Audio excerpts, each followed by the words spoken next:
Now, the long-term impact of the virus on economic and social systems remains invisible, but experts warn that disruption in health services could reverse Kenya's gains in maternal and infant mortality.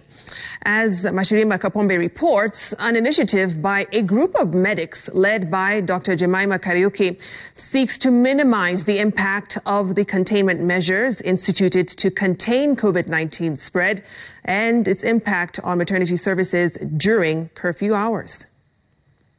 COVID-19 has changed the way we have been taking all that is precious for granted. It has not only made us pause, reflect and rearrange our priorities in life, but it has made many of us think harder and innovate ways of dealing with human suffering as we come to terms with the induced changes occasioned by the pandemic. This was the case for 27-year-old Dr Jemimah Kariuki. The implementation of containment measures and the curfew in April got Dr Kariuki, a Nairobi-based gynecologist, thinking. She was concerned with what the curfew would mean for hundreds of needy pregnant women who she attended to on a day-to-day basis around the clock. I realized that there were many women coming in with complications in the morning, and that there were very many babies being delivered with very poor fast scores in the first minutes of life. And when one woman died and it was reported in the news, then it really just prompted me, I need to do something to help. Concerned with restrictions occasioned by the curfew and what limited access to maternal services would mean to expectant mothers, she decided to use her essential services pass as a medic to reach those in need of the service. And so she put up a tweet calling on pregnant women who needed help during curfew hours to call on her. The resultant effect was that I had very many calls from the general public, and the response from the actual women who were in labor or who were pregnant was that I was very anxious. I didn't know what to do. The response she got was overwhelming. Calls that were beyond just her call to service. Pleased with her passion and ideas, her lecturers at the University of Nairobi supported her in getting the help she needed. 7 other doctors joined her in the initiative. I met Dr Makove, and who was very instrumental with bringing on board Bolt. They had discussions prior of trying to get healthcare workers into hospitals, and they had given about 500 free rides. That was honestly the birthing effect of what brought Wheels for Life together. We now had a taxi service that could easily be called, and we had doctors who could easily be called. Other sponsors quickly joined Wheels for Life when it was apparent there was more than just a taxi that would be required to reach the ultimate goal.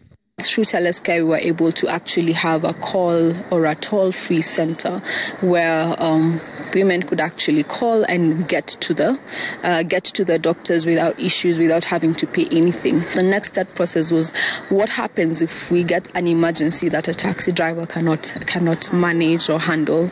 So the resultant effect was we were like, okay, whom do we reach to? And then Rescue came on board and said that we have a platform where we can provide ambulances and we can give 160 for free.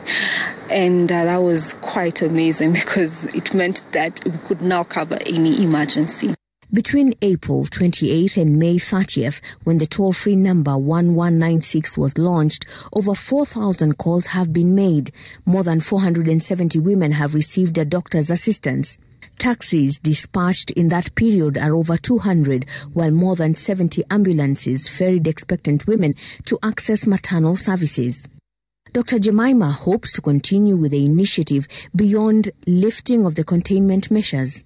The economic impact that COVID has had on most of us is that there is really little cash flow ongoing on ground, and with the free services we're getting from Linda Mama, or our women are getting from Linda Mama, including free antenatal care, free delivery. Once ladies are registered, then it is really important for us to have free access to hospital or affordable access to hospitals.